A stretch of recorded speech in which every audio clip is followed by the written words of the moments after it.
Welcome back, everybody, to the GGBL. Guys, we have September and October simulation here for you guys, plus gameplay, obviously.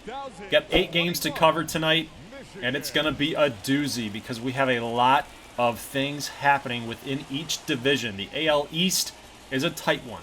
The NL Central is a tight one. The NL East is a tight one. And we're going to be covering all of that action here in this episode, guys. So let's kick it off between the Washington Swamp Monsters and the Michigan Mallards, who, by the way, are losing some ground. You guys saw the standings there, but they're losing some ground, man. They're starting to lose some games. You know, the New York Pizzazz is starting to really make a push for that division. The Swamp Monsters are making a push for the division. So we'll see what happens here in the last month of the season, but it's going to be a tight race, man. So let's get it underway. We've already got a nice inning from Ollie Finger, a custom prospect, and now the other way we got Sean Dubin for the Washington Swamp Monsters, striking out Hoy Jun Park, and he's going to get Perdomo to fly out here to center fielder.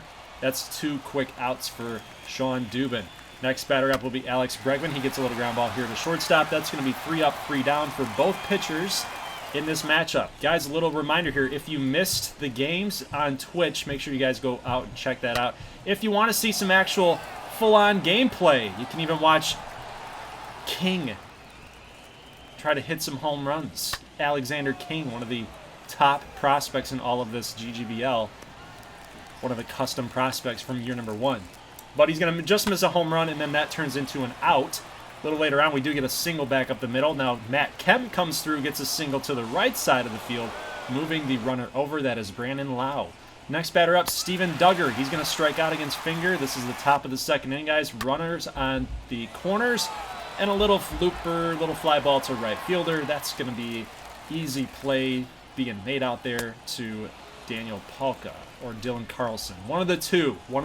But we take a look here at the next batter. That would be Carlson. I believe he is playing right field out there tonight. And we still got Dubin pitching very well. We're in the bottom of the 3rd inning here. We got a potential double here, as long as we can get the ball back in. Ooh, maybe a triple. No, check that. Just kidding, guys. I want to keep you on your toes. I know what's going to happen in these games. I just like to keep you guys on your toes. But that is Cole Roederer going to get a triple. A 1-out triple, and take a look at the triple leaders, guys. Did you notice a little pattern there, by the way? All AL East teams at the top. Interesting. Well, that's going to be the first run batted in for either team, thanks to the triple, but my goodness, what is this? Alexander King, dude, that is such a disrespectful... Oh, man. Bat flip? He didn't really flip it, but, man, he just stared his home run down. That's some disrespect. Custom prospect. The custom prospect, man. That's I think he deserved. I think he earned it, right? I think he earned it. Slow trot around the bases as well. I think he's making a statement with that home run. Top of the 4th inning, solo home run. Yeah, tie ball game now. Make him pay for it, man. Make him feel it. Make him feel the pain. Sean Dubin going to strike out McGuire, and that's going to end the 4th inning the other way. Will Crow will check in a tie ball game here in the bottom of the 5th. We'll take a look and see if the Mallards can get anything going on the offensive side, and they can't. So we're going to be done in the 5th. Let's go to Adrian Morajan the other way. So we now have both the starters out of the game. Morajan checks in at the top of the 6th. He's going to strike out Alexander King, and he stares him down as well. So King's got a little little vendettas here going against these pitchers here, it seems like. But, oh, Corey Ray, what are you doing in right field, man? That's going to be a triple, another 1-out triple here for Michigan, and I gotta think that the sun got in Corey Ray's eyes. It's the only way that kind of outfield. He's a good outfielder. It's the only way that he would have been able to drop that baseball. But center field, they're going to throw this offline a little bit, and Alex Bregman with the triple is going to get into home safely from the sacrifice fly. But take a look at this play, man. Look at that play by Bobby Bradley, and then the cover by Morajan. Actually, that's Robert Stock now that we're in the top of the 9th inning, guys. So it's 2-1 thanks to that Bregman triple and runs scored. Now we got Alexander King up with a runner in scoring position, but he's going to ground out to Alex Bregman. And that is 2 outs now in the top of the 9th. And I think Washington can feel this, that they might have let this thing slip away. And Matt Kemp throws his bat down in disgust. That will be the game, guys. Michigan gets a win again in gameplay. And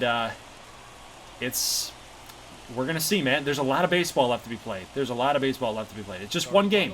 Just one game in the month of September. The beginning of September, mind you. So not only do we have the entire month of September, we got 3 games in October to take a look at as well. So we'll see how it all plays out, but so far, so good for Michigan. They keep on winning in gameplay.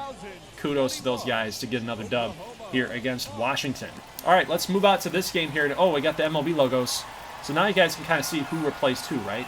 The Angels were replaced by Oklahoma. But you see just the difference in the wild card standings as well, like how many different teams this is being affected by. So we have a AL West matchup with the Hawks taking on the AL East opponent, the New York Pizzazz. So not only did Michigan get a win, New York knows that they need this win as well to stay in the race in the AL East, let alone in the wild card, because they've got the Hawks right behind them in the wild card race. So not only do we have a really cool pitching matchup too, but we've got 2 offenses that are one of the best in the GGBL. So both these pitchers are really going to be on their A game tonight. We got Mackenzie Gore against Casey Mize. Bottom of the first inning, we have 2 base hits back-to-back, and Pete Kozma right here on this back-to-back single. That's brutal, man. He just sticks his bat out, gets it right on the line. That's insane. You know the baseball gods are not for you when something like that happens, right? So Mookie Betts comes up with runners on the corners with nobody down, gets a single. That's an RBI single, and they strike first. Matt Davidson going to take this pitch looking, high and inside, didn't like the call. I mean, it was there. What's he complaining about? I don't know. Probably he knows he should have swung. Something like that. But another base hit here. This is going to be Spencer Torkelson going to get that base knocked. Now bases juiced for Dwight Smith Jr. Little looping fly ball. That's going to be caught out there. And the runner is going to advance on the sac fly. So it's now 2-0 Oklahoma in the bottom of the first inning. We've got Steven Souza coming up. Going to strike out on a nasty pitch by Mize. Really hugging that inside corner. But Mize will settle down here in the bottom of the second inning. He gets Martinez to K looking, and he gets his man, Luis Garcia, to swing and miss. That's 2 strikeouts in the inning. Let's go to the bottom of the third. He continues on. He's going to strike out Pete Kozma. And then continuing here on the bottom of the third inning, he's going to get a long fly ball deep to left, but Delmonico will make the play. And Casey Mize is officially settled down in this game, which they really needed a good start from him if they want to, again, stay in the race. Next batter up, we've got Bryce Harper. He's going to throw his bat down in anger as well. Knew he just missed it off of Mackenzie Gore.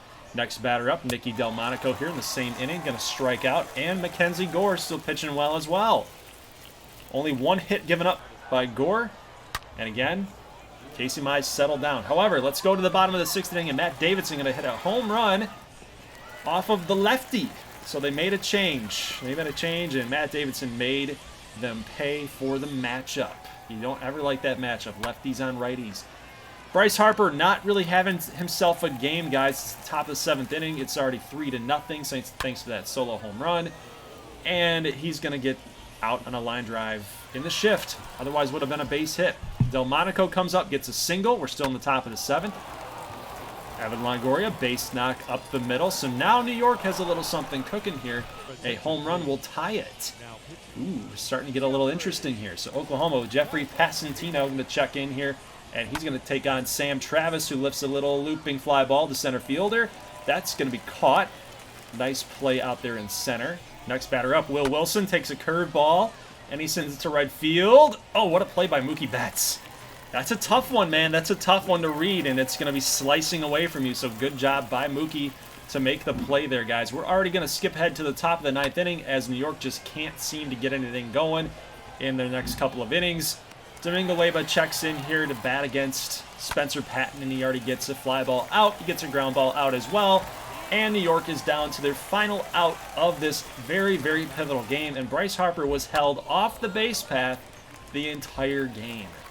Did not have a 360, 380 batting average type of performance right there, guys. He's been the league MVP by far, but did not have a league MVP performance here in this one. A game that New York absolutely needed. And Oklahoma gets the win. 3 runs, 9 hits. Good outing for Mackenzie Gore.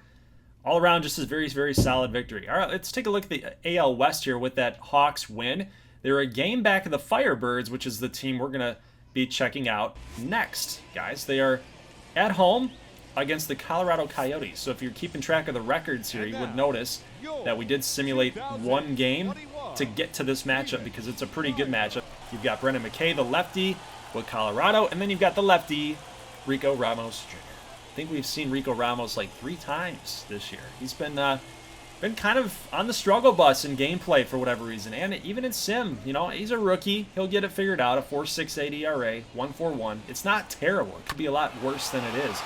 But going up against Harold Ramirez, the trade deadline acquisition for Colorado, coming from Seattle, is going to send this one all the way to the wall, and whoa! He's going to go in for third base and slide in safely. A 1-out triple, and this is just what the Coyotes love to do. Apparently, they're second in triples in the NL, in the Naturals League. Tim Anderson comes up and gets a base knock back up the middle. That's going to be the first run of the game, and it goes to Colorado. That's going to fire up the troops in the dugout for certain. And then even this is going to fire you up too. Tim Anderson not only gets the RBI single, he's going to steal a base. And then Will Myers going to strike out here, so Rico is trying to bring himself back down to earth a little bit. He knows that he's got first inning struggles. Next batter up is Paxton Burnside, and he's going to take a ball here. Wild pitch is going to allow Tim Anderson to get to third base. Crucial situation there for Burnside, but he is going to pop up to center fielder. That is Billy Burns. I think I said Andy Burns the last time that I saw Phoenix play, so that was my bad. But Billy Burns playing center field, going to make that out there. All right, third base line drive here, going to be the first out of the game here for Brendan McKay. Next batter up, that is Billy Burns. He's going to send a little looping fly ball to center. That's a nice play in center field, and so far so good for Brendan McKay. He's going to strike out Jesse Winker as well, inside corner. Gotta love it. It's a nice pitch. Speaking of the Burnsides, we talked about Paxton Burnside. Well, look at, don't forget about Percy, the brother of Paxton. Gotta love it, man. Gotta love it. Taking Rico Ramos deep, the righty on lefty matchup, 370-foot shot. It was a majestic one. It was a pretty one. Put it in the Louvre. Good little snapshot there of Percy's home run. Rico Ramos, though, I would imagine he's a little pissed off. He's going to get 2 strikeouts back-to-back here. Next batter up is going to lift a little pop-up into foul territory, and that is going to be caught by Renato Nunez. And let's go to the bottom half of the second inning. Chirinos is going to strike out as well. McKay is keeping up with Rico Ramos, apparently, right? Well, with 2 down here, guys, this one's going to fall in right in front of the right fielder, and it's going to lead to a Phoenix RBI thanks to Billy Burns. Runners on the corner here. Jesse Winker going to lift a little pop-up, though, right past the dirt. And third baseman Mikey White is going to make the play, so it's still 2-1. Now here's Will Myers coming up, sending a long fly ball deep. Is it going to go? Nope. It's going to get over the wall, and that is going to be a ground rule double for Will Myers. Nobody down. Paxton Burnside up, and no! Will Myers is going to get picked off at second base from a lefty. No less. Like, he's got to turn his body in a different way to make that throw, man. So, man, that's just a bad boneheaded move by Will Myers. You got to give Paxton Burnside a chance to drive in some runs here. So we got a bottom of the 4th situation with runners on and ground ball. Double play. Danny Santana going to ground that into that double play there to, again, allow Phoenix not to score any runs. They've got to get something going here. But, oh, they're going to send the runner third to home, and the throw is an absolute strike. We got to watch that again. Center field, the short to Tim Anderson, all the way to Percy Burnside with the tag.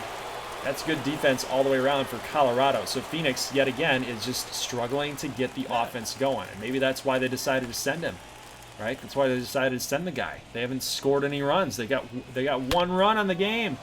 They gotta push the envelope here. They gotta get aggressive. Next batter up here for Colorado on the top of the 6th with 2 down would be Tim Anderson. He's going to get another base knock. That's going to be a double, a ground rule double. Will Myers comes up here and sends a fly ball out to right field, and Danny Santana giving it a little bit of an adventure out there.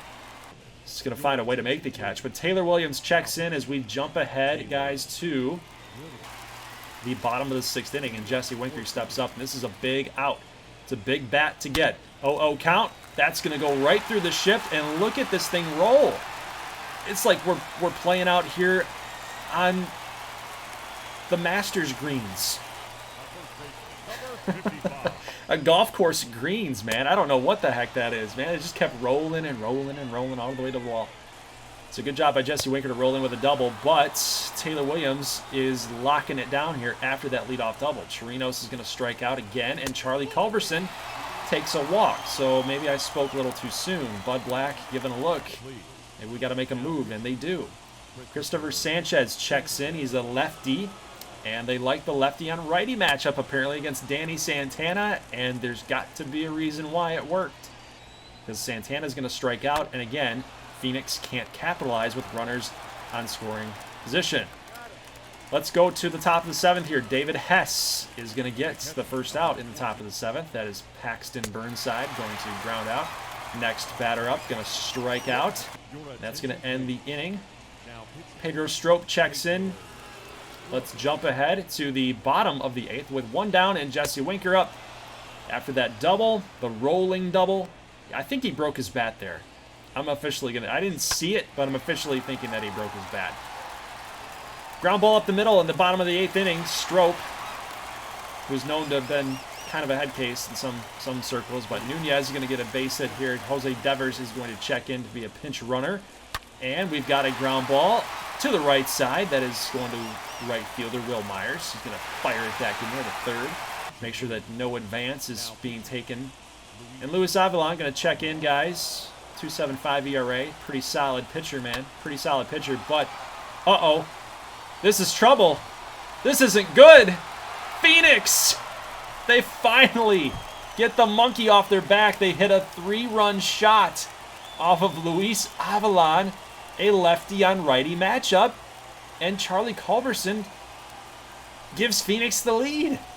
Just like that. Oh my. Phoenix. They were on the verge of losing this game. We're in the bottom of the 8th inning with 2 outs. They had 1 more out to get. Crucial matchup for both teams. We talked about it at the start of this game. Colorado needs to win to stay in the wild card mix in the National League, Naturals League, and then Phoenix absolutely needs this one to stay ahead and keep pace with the Oklahoma Hawks. Make sure that they don't catch them.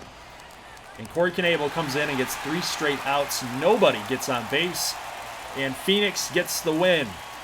That's crazy, man. They pretty much snatched the win away from Colorado. Literally, 2 down, bottom 8. I guess, again, they had another at-bat. They were going to get up there in the bottom of the 9th anyway, right, if they were still losing. But that's a big win. That's a very big win for Phoenix. We simulated a couple games, guys. Here's a little snapshot real quick at the National League wildcard with the loss for Colorado. So they now have moved back a half a game. They're no longer tied. There's no longer a 3-way tie across the way there for the Moonshots, Good Boys, and Coyotes. So it's still a close, tight race, 1 game. Can't necessarily say it's going to mean, make or break your season or your month here, but it gives us a little snapshot, gives us some drama to think about as we start simulating here a little bit closer. But the Hawks have really started staying within it. Swamp Monsters, Pizzazz, they're still hanging in there, man. But we're going to keep tabs on Colorado here in this next matchup here, because we do, again, simulate, and they do get caught up in a tie with Richmond for the wild card spot. They're now a half game ahead of the Miami Moonshots. And with Joey Lucchesi out here on the mound, maybe they might be able to get a win here, finally. Atlanta, a couple games back of the wild card, a couple games back in the East. So they've still got an opportunity to make some noise here in this game as well. So again, a lot of high-pressure matchups with Colorado and whoever they're playing against, it seems like. But so far, so good, guys. They do have 2 outs here in the top of the 1st inning. And then Kim is going to send a ground ball to second base, and that play is going to be made. So Colorado gets a clean inning from Joey Lucchesi, 1-2-3. And now they got to go up against Dustin May, pitching 2.61 in the ERA department and a sub-1 whip. He's having a ridiculously good season here in his first year in the GGBL as an ace. So maybe that's why he wanted to join the GGBL compared to staying at the major league level with the Dodgers. He wanted to be an ace of a staff, and he's doing just that here for Atlanta, keeping these guys in that playoff race. Remember, this team did acquire the player Hernan Perez, who makes this catch at the deadline. And we'll see him in his batting prowess. We'll see his offensive skill here put on display in this matchup. We'll have a couple highlights from him, I'm sure. But Dustin May here, we were just talking about how he is a ace material pitcher. Well, he showed it there. He revved up and struck out Paxton Burnside with 2 runners on. So that was a clutch spot here for Atlanta. Now, we get a... is that a home run? It is! I thought it might have been a ground rule double, but it's a home run for Joey Meneses. One of the June call-ups. Joey Meneses, playing first base now for Atlanta, has really been a solid addition to this big league club. So congratulations to Joey Meneses for hitting another home run, his 12th on the year, and puts Atlanta on top. Next inning, let's go to the top of the third, and we got Nick Markakis coming up. Gets an RBI single. That's going to score Luis Toribio. And is now 2-0 Atlanta. Good sweet swing by Nicky Markakis. Always loved Nick Markakis. Been one of my favorite players for a long time. Really sucks that he retired, though. I want to see one more year from him. Joey Meneses going to strike out here, though. I was just singing his praises, man. It's like I have the curse. It's like I have like a Midas touch or something, like Goldglover 9's curse or something. Like everything I talk about turns to crap or something. Joey Meneses strikes out. Now Atlanta piling it on, of course. The good boys trying to win some games, keep these guys off our tails. We just can't seem to do it. Thanks a lot, Colorado. Hernan Perez, we talked about him a little earlier. Trade deadline acquisition from the Portland Pioneers, making his presence felt. Finally, in gameplay, right? Well, third inning will end. It's now 4-0 Atlanta. Nice play by Mikey White to end the bleeding there a little bit. Nick Markakis comes up with runners on first and second. A little lazy play in left field, though. You got to get it in. You got to get the throw in. Man, oh man. So not only did the runner Toribio round third, head for home easily, they allowed the runner from second to get to third just... or from first even, from first base getting all the way to third. Super easily, but man, what a play by Isaiah Kiner Falefa. Wearing a good number there, number 9. 5-0 Atlanta. And when you're playing good defense like this, it's almost like Colorado just, I don't know if they have a chance in this one. I really don't. But maybe I spoke too soon again, guys. Maybe I spoke too soon again. Harold Ramirez, another good trade acquisition. Getting an RBI, single.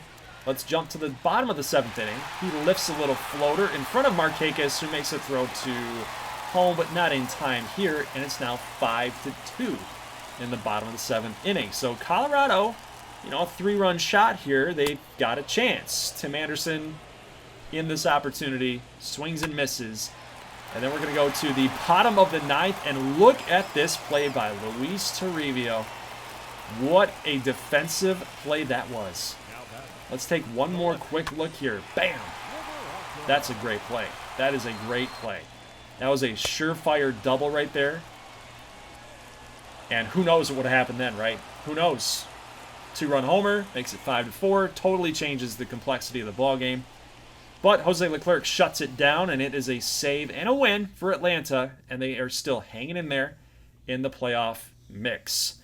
So Colorado loses 2 games in gameplay, which sucks for Colorado fans because you're starting to flirt with some danger here. You guys might not make the playoffs if you start losing some games. You start losing some ground, especially in this wild card situation, having it be so tight.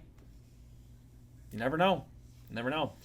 This is a particularly big matchup, though, too. We've got the Richmond Good Boys against the Miami Moonshots. So not only are the Moonshots and the Good Boys fighting for wild card position, they're also fighting for division winner position. The Carolina Blue Sox are only maybe a couple games, maybe even just a game ahead of the Good Boys. So there's a lot here at stake, too. And I'm sure that Colorado fans are intrigued with this matchup as well, given the wild card standings for both these teams that are playing here in this one. So Richmond going up against Luis Medina, can't get it done. Let's go to the bottom of the first inning, and what a play by David Wright. I was hoping that he would have gotten up a little bit quicker. We may have had the double play. Maybe. Would have been tough to turn it with Cody Bellinger bearing down the line, but what a play there, saving the runner to go to third base, too. He definitely would have had third had that gotten into the outfield, but really good play there by Yairo Munoz, and he's going to make that look easy. Let's go to the top of the third as we skip ahead a little bit, and Joey Bart, oh my goodness. Come on, game. Give me a break. I got all of that. Bobby Witt getting the start at second base, guys, and this one I didn't miss. AKA Bobby Witt didn't miss. Javon Brown plays it off the wall in left field, and that's going to lead to a double. Next batter up, Darius Wilson, going to get a single back up the middle. It is now a 2-run lead. It's 2-0 off of Darius Wilson's AB. Now look at Yairo Munoz getting the perfect, but right there is Julio Rodriguez. He makes the play, guys, and Kyle Lewis coming up lifts a fly ball in foul territory, and Rodriguez makes another play to get us out of the inning. Daniel Lynch, got to shut these guys down. Langolier is going to strike out looking. That's his second strikeout of the game for Lynch, and a little ground ball to Witt. Makes the play, and we're out of the third. Let's go to the top of the fourth inning. Matt Olson probably hugging that foul pole. Gonna sneak just inside it, and that is going to be a solo home run, number 45 for Matty O off of Luis Medina. All right, good. I've been waiting to get a home run with Matty O, man, for you guys in gameplay. I've been waiting for it. It just hasn't happened, but take a look. Julio Rodriguez says, all right, I can get one back for my team. Hits this one 418, and this one got out in a hurry as well. 104 on the exit velo. So I'm not too happy right now, and neither is our manager. I'm not too happy either, man, because we got to get this win, dude. We have to get this win. So we're in the top of the fifth inning. We got a base knock here, and that's going to signal the end of Luis Medina's day. And Noah Song, who's pitched pretty badly in a tough spot here. I don't know what Don Mattingly is thinking, because we get a base knock up the middle, and that is going to score another run for Richmond.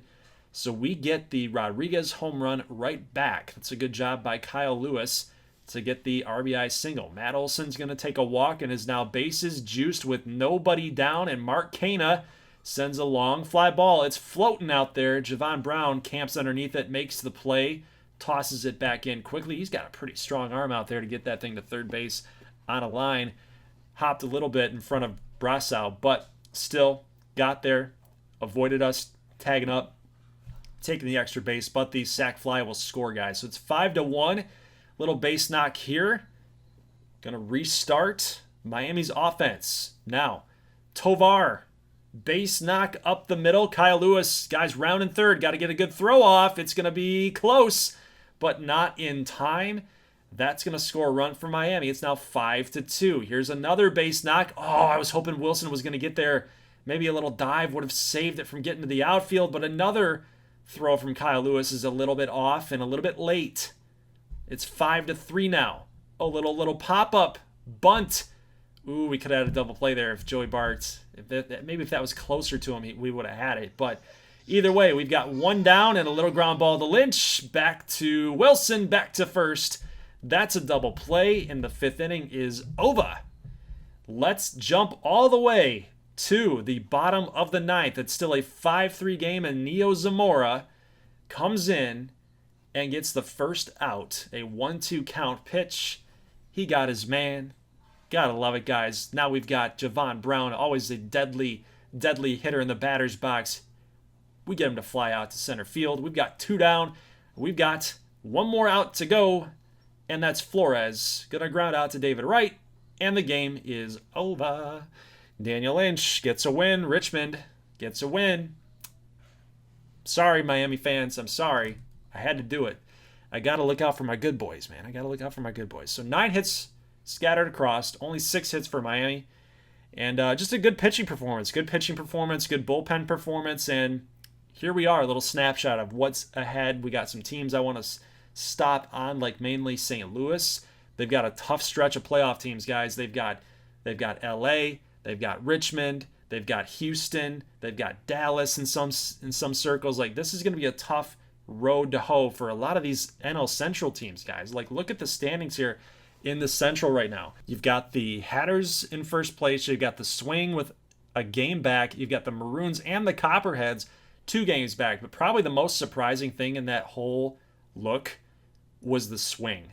How are they only a game back? They have won a bunch of games. They've gone, I think, like, what, 8-2 in the last 10 is what I saw. Absolutely crazy run that they're on right now. And they even sold. They sold Rick Porcello away to get it in this point. So just crazy, crazy stuff happening here in the NL Central, which is the next game that we're going to take a look at. We're going to go all the way to this game, Dallas and Houston. So both teams absolutely need this game. This playoff push has been crazy this month, guys. This is why the GGBL is so fun. All these teams are so close to each other. I think even next year is probably going to be the same type of ordeal. So always gets me excited, man. It's like the XBA. All these teams are so close. It always comes down to literally the last day of action. So we'll see how this all plans out, how it all pans out, and I'm excited for it. So let's get it underway, guys. We're already here in the bottom of the first inning. You've got a pitching matchup with Hyunjin Yang against Gregory Santos. So if you guys haven't heard of those pitchers, make sure you guys go check them out. Obviously, YouTube them up, see their highlights. They're pretty solid pitchers. They've got some things going for them, so probably should go check them out if you haven't heard of them yet. Either way, you've heard of them in gameplay because they've been pretty solid for both Dallas and Houston. Obviously, keeping their guys within the playoff mix. We got a base hit here, and then we've got a ground ball to short. That's Denzel Good, custom prospect. Can't make the throw to first in time. He's going to be called safe, and it just didn't get out. This one just didn't get out, unfortunately, for Dallas, right? Well, let's go to the bottom of the second inning, and whoa! We've got it going all the way to the wall. No triple here. I was halfway expecting the CPU to say, let's go for 3. Halfway expecting it. But Santos is actually going to hit Gregory Polanco, and next up is Mabrys Valoria, who hits a ground ball back to Tristan Casas, back to second, over to first, but not in time, so they only get 1. Next batter up is Donovan Casey. That is going to lift a little pop up to second. Nick Madrigal makes the play, so now 2 down, and we get a swing and a miss here by Brandon Snyder. Can he come through with 2 strikes? He's going to strike him out. Santos gets the K, and somehow in that situation, Houston only had 1 hit. What is going on right now? We've got a base knocked down the line all the way into foul territory, and I don't know, Denzel, I think you should have thrown the ball. I think you would have got him. I think you've got enough arm strength there to go get him. But Dallas is going to tack on 2 runs here after a RBI single by Nick Madrigal, and now we've got another bases loaded situation for Brandon Snyder. Another 2-strike spot, and he Ks again. Gregory Santos, in that situation against Brandon Snyder, has won 2 times out of 2. He's killing him. He's killing him. And again, how did Houston do that? They got bases juiced with only 1 hit. It's crazy right now. I don't know how they're getting these guys on base. It's just nuts. But we do get Mauricio Llovera checking in from the bullpen, and he gets a clean inning of work done, and Houston's still looking for another hit up on the board. They've still got 1. Ground ball down the line. This could be 2. I'm pretty sure it's gonna be. Throw does come in strong, but not in time. Not in time. It did get in there pretty quickly, but just not in time, and it wasn't even on line either, right? Just a little bit off. Ground ball here, gonna get 2. 2 down here in the top of the 8th. A runner on third base. Little ground ball back up the middle. That's going to get through, and now Dallas is up 3-0. We've got a strike 3 call here to end the inning, so stopping the bleeding there. But look at Dallas's numbers, guys. 3 runs on 10 hits and only 2 for Houston. But that's going to change because Mike Yastrzemski puts Houston on the board finally in a much-needed game. They got to get more runs, though. They're in the bottom of the 8th. Gregory Polanco keeping the inning going. He's going to get a single back up the middle with 1 down. Let's see if they can keep it going here. Mabrys Valoria back up the middle. That's another single. Polanco's going to stay put at second base. The double play opportunity is still in play here, but Dallas gives up another hit, and they're going to send the runner from third all the way to home. That's Polanco. He's going to score, and in the bottom of the 8th, Houston has cut it down to 1. Dallas calls onto their bullpen. Pruitt checks in, a full count. Ground ball up the middle. Twist it. Oh, what a slide to take out the fielder Nick Madrigal, but he makes a strong throw to first, and the scoop as well by Tristan Casas is going to get the double play, so Houston is out of that little run that they had, the little rally that they had going on here. All right, let's jump to the top of the 9th, and we've got 2 down here, and that's kind of a risky throw by third base. Josh Donaldson, he makes the throw, though. Gets the runner at second. Now James Karinchak checks in, looking for the save here. He's going to strike out Michael Bush. Next batter up, full count. Denzel Good strikes out looking. Didn't take the bat off his shoulders. Drew Waters, pop-up, foul territory, behind home plate. Catcher corrals it, and that is it for Houston. They pulled as close as they could, but they couldn't cash in. They couldn't quite get it done. I think Houston lost that game in the early innings. They had a lot of opportunity in this game to pretty much blow this thing wide open, and they just couldn't do it. They couldn't come through. So, you know, Hyunjin Yang, I thought he was decent. A couple strikeouts on the game. Didn't get blown away, didn't get blown apart. I felt like he did what he needed to do. His offense just needed to come through for him, and they didn't. So as you guys can see here, we're actually on the Blue Sox calendar because, again, their situation is they're now a game behind the Good Boys as we simulated. You guys saw it up there. So no fudging, but you saw it there that we did simulate a week, and the Blue Sox are still in a race with the Good Boys for the NL East. Now, we just took a look at the Central. The Central is still tight. We got a division leader. We've got 2 teams, 1 game back of that division leader. And then we've got a team 2 games back from the division leader. So here's the thing with the NL Central. If you guys didn't figure this out by now, because we're looking at the NL wildcard situation. If you don't win the NL Central, if you don't win the Central, you're not making the playoffs. We've literally got maybe like 1 more week left.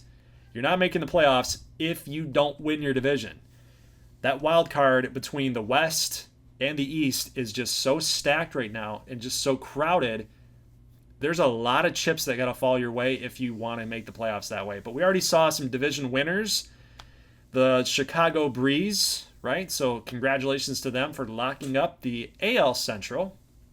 So they've been one of the best teams across the GGBL all season long. There's been no question about that at all. So taking a look at the last maybe week and a half of the season, we've got some playoff matchups happening here. You've got the Swamp Monsters taking on Phoenix. You've got Boston down there too. Boston was kind of making a little bit of a run, making some noise. You've got the last series of the year against Michigan. Michigan against Washington for the last series of the year. That's crazy. It could come down to that. It could come down to that with how close everything's been. So you've got Atlanta, Richmond. That's a big series as well.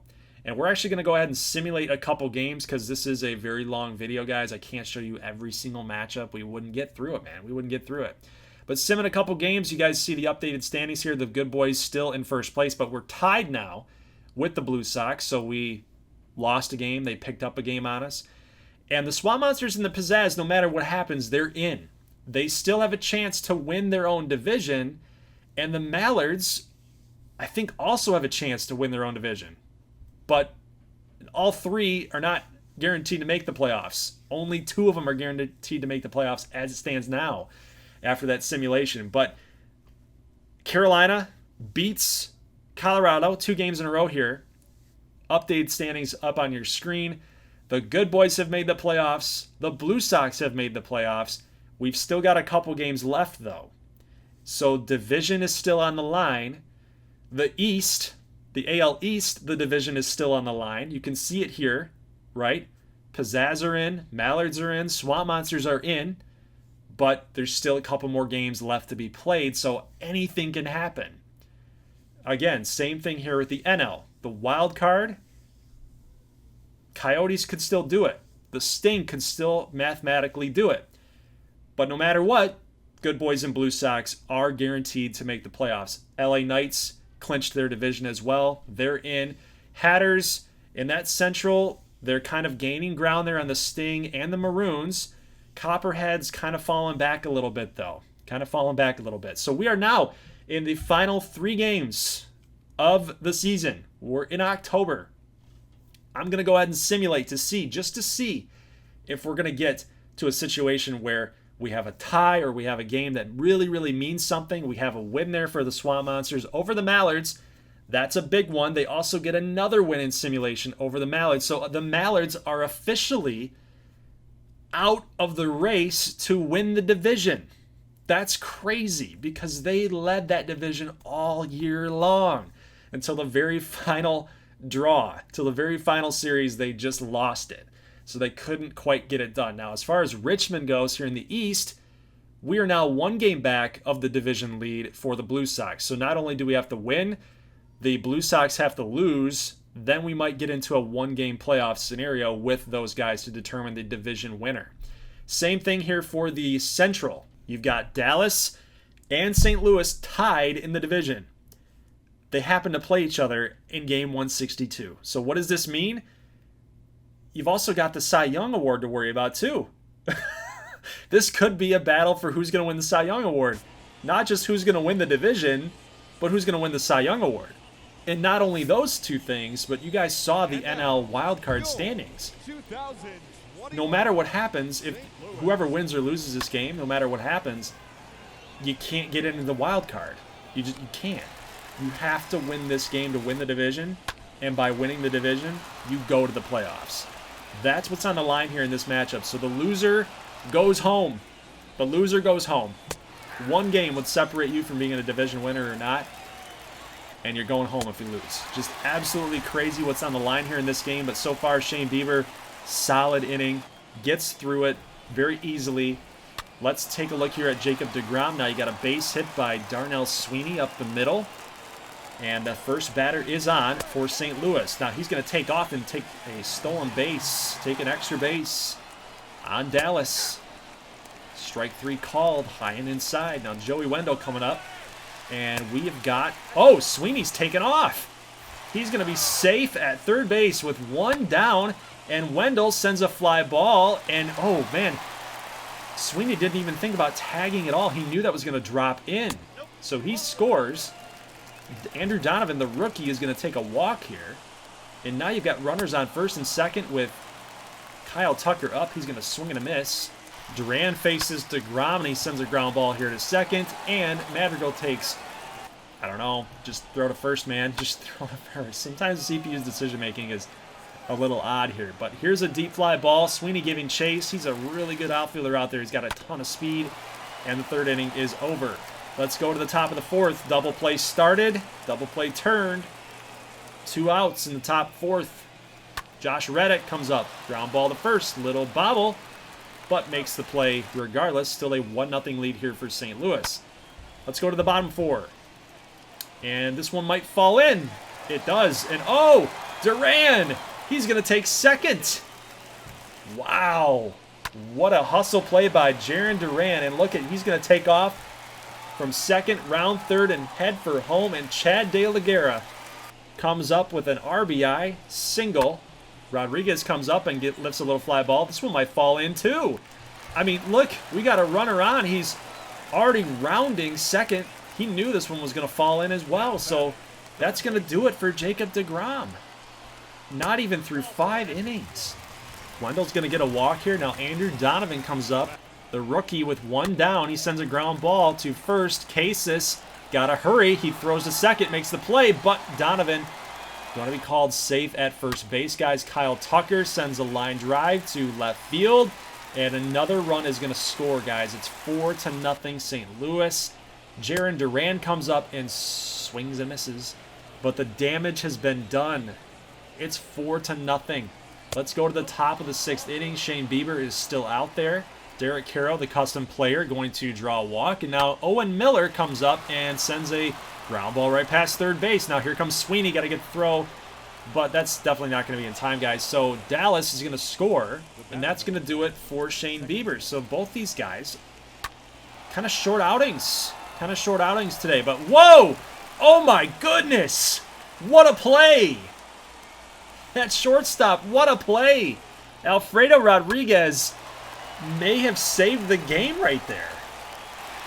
I think another run would have crossed. It would have been 4-2, and then they would definitely not have 2 outs. And then a ground ball gets him out of the inning. That is a heck of a play there, guys. That was going to be up the middle, no doubt. So in the bottom of the 6th inning, they are going to pay Alfredo Rodriguez back for that, man, because they've got bases loaded now with Sweeney up. He gets a fastball down the middle. It's going to be right in front of center fielder, and 2 runs are going to score. It is now 6-1 with 2 runners on and nobody out. Rodriguez grounds out, double play. Ugh, that one hurts a little bit, but we get a ground ball to third. Caro makes the play here as well, and they only get 2 runs, but it was an important 2 runs. It's 6-1, and we are now officially we're in the late part of the game here. But look at Jarren Duran's hustle, guys. Jarren Duran's hustle. That's a great play. That's a very great play. So not only did they have a good effort defensively there, but Jarren Duran's hustle is going to lead to this. A Chad De La Guerra 2 RBI triple. Unbelievable. It is 8-1, and then we've got a fly ball here to left field. That is Jared Kelenic. He makes the play, but it's a sac fly. It is now 9-1, and with 2 down in the top of the 9th, Wendell is going to grab it, and that is going to do it. Game over. Dallas loses. They're knocked out of the playoffs. St. Louis will be NL Central champs, and they will make the playoffs in year 1 of the GGBL. That's a great win for St. Louis in front of the hometown crowd. And what a way to do it, man. 12 hits, 9 runs. They just did not lay off at Jacob deGrom. They didn't lay off of the bullpen for Dallas. It was a great, great offensive performance there for the St. Louis Maroons. Unfortunately for Dallas, they sold some of their pieces, their younger pieces, to go out and get Kyle Seager, and it just didn't pan out for them. So let's take a look at the standings here after this Richmond loss. So we're hoping for a Blue Sox loss, and that just didn't happen. So they won their game. They officially are NL East champions, and the good boys now move to the wild card spot since we are now 2 games back, and there's no more games to play, guys. The season's done. Season's done. So this is basically your official standings. You got the Knights and the Coyotes. Knights winning the NL West. The Coyotes getting the 2nd wild card spot. And then, of course, the Maroons winning the NL Central. So we'll take a look here over at the American League, or should I say the All-Stars League. And just a snapshot at your wild card, you kind of figured that out. But we have a tie in the East. The Swamp Monsters and the Pizzazz. So as you know, the Mallards can't win the division, but somebody's got to win the division. Swamp Monsters, Pizzazz are tied. They have to play in a 1-game playoff, which that's going to be the next game that we show. That'll be the final game that we show here tonight, guys. And then, of course, you got the Chicago Breeze winning 92 games and winning their division, and the Firebirds going 90-72. The Hawks, unfortunately, had quite a bit of a losing streak there, man. So they were right in the playoffs, and then I think within those last couple games that we simulated, they couldn't get it done, guys. Because, I mean, look at that. They were 5 games back in the wild card from the Mallards, and then they were 7 games back from the division from the Firebirds. So, yeah, they really lost a lot of ground. But let's not talk about them. Let's talk about game 163 between Washington and New York, 2 AL East division opponents. And again, no matter what happens in this matchup, it's not win or go home. It's literally you win this game, you win the division. But no matter if you lose, you're still making the playoffs as a wild card team. So it's pretty important. You know, there's some pride that happens here. This is just maybe just a formality too at this point. You gotta have a division winner. You have to have one. So we'll find out who that's going to be. So far, Sean Dubin was looking good in the top of the first. Now Alexei Shevchuk, a custom prospect pitcher, going to strike out a custom prospect player in Alexander King. Top of the second, Sean Dubin was pitching great, and then Delmonico says, that's enough of that. Enough of that. I'm done with this. 19 homers. Let's see if he can get to 20. A nice, cool, even 20 home runs on the regular season. We'll see if it happens. But Shevchuk still throwing a no-no. Should I have said it? Should I have said it? I love messing with that. I love messing around with it, especially in video games. Am I going to do it in real life? No. But in video games, yes, all day. I want to test my fate. Ground ball here from Harper. He almost hit a home run. That kind of sucks. You almost hit a home run, and then there you are grounding out into a fielder's choice. But Delmonico comes up, almost hits this out. He did. He just missed it a little bit. His PCI must have been a little off. But Sean Dubin makes a nice play here to first base, and the fourth inning comes to a close in the top half. Now Brandon Lau, solo shot, gonna bust up that no-no. So there you go, Shevchuk. I spoiled it for you, man. I'm sorry. But maybe I'm not. Home run number 36 for Brandon Lau. Alexander King comes up, says, I want a piece of that action. Gets a fly ball to center field. And then, next batter up, another fly ball to center field. And that is going to do it for the fourth inning. Let's jump all the way here to the fifth inning. Normally, guys, when I say that, I'm thinking we're in the seventh. But no, we're going to jump to the fifth inning. Let's go to the bottom of the fifth inning. Steven Duggar going to strike out. And then we've got Jackson. Oh, Alex Jackson, the catcher. Sam Travis almost had this, but it bounces to second baseman.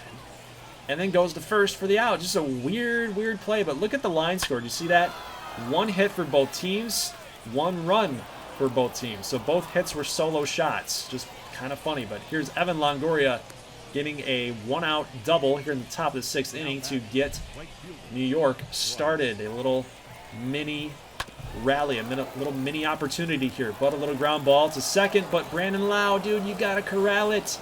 What are you doing? This is game 163. You got to get it done. But here is Delmonico to Votto to shortstop, back to first for the double play. Top of the sixth inning is Ova. Let's go to the bottom of the sixth inning, and we've got a dive in left from Delmonico. Can't make the play, but take a look at this hustle play here. Getting to second base for a leadoff double.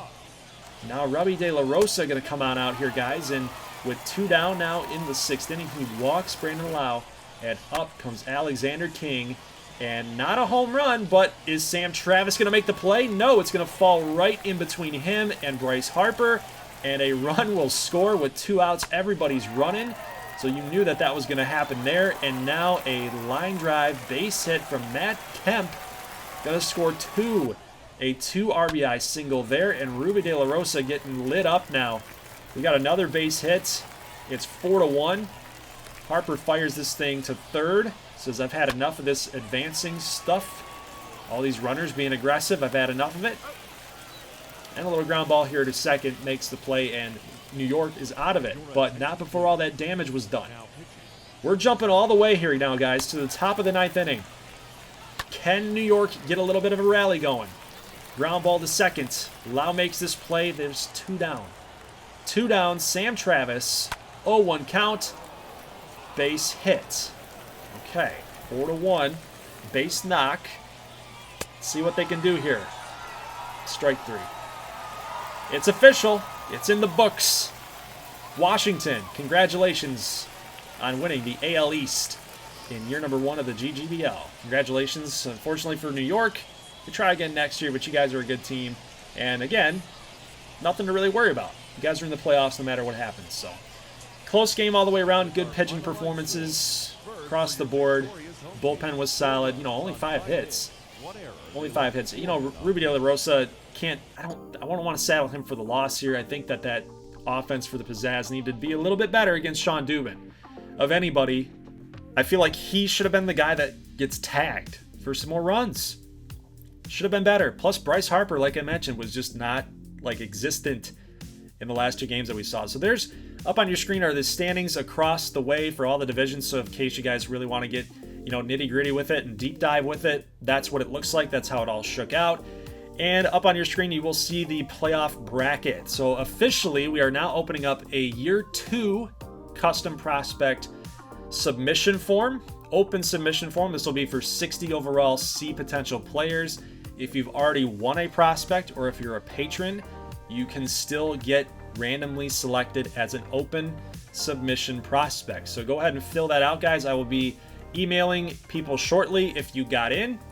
And of course, as you know now that we're past year number 1, I can't import your player DNA. I can't import your guy's face. So if you have to be really specific on it, make sure that you are specific, or if you have screenshots, send them to me on Discord, send them over to me on Twitter, anywhere that you can get a hold of me. Make sure you guys are doing that so I can like really make sure that I got your player's appearance to where you think it should be. So again, the open submission players are all random.